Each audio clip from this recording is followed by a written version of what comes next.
हरिनाम बोला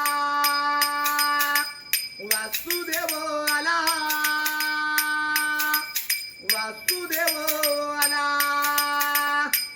दान केलं त्यानी तिनं कुळीवंताच्या नातीनं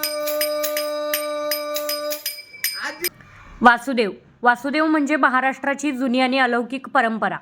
वासुदेवाचं रूप म्हणजे डोक्यावर मोरपिसाची टोपी, पायगोळ अंगरखा, पायात विजार किंवा धोतर, कमरेभोवती शेलावजा उपरणे गुंडाळलेले, एका हातात चिपळ्या तर दुसऱ्या हातात पिवळी टाळ, कमरेला पावा मंजिरी अशी वाद्य आणि काखेला झोळी, गळ्यात कवड्यांच्या व रंगीबिरंगी मण्यांच्या माळा, हातात तांब्याचे कडे, कपाळावर व कंठावर गंधाचे टिळे असा वासुदेवाचा वेश असतो.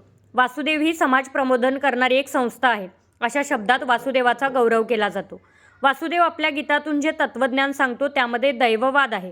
आपण चांगले काम करीत राहावे आणि आयुष्यात मिळणाऱ्या चांगल्या वाईट अनुभवाची शिदोरी ईश्वरावर सोपवावी अशी वासुदेवाची जीवनदृष्टी आहे.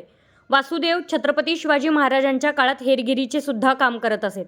वासुदेवांची अनेक रूपके आपल्या इतिहासात आढळतात, परंतु एकनाथ महाराजांनी त्याला आणखीन प्रसिद्धीच्या झोतात आणले.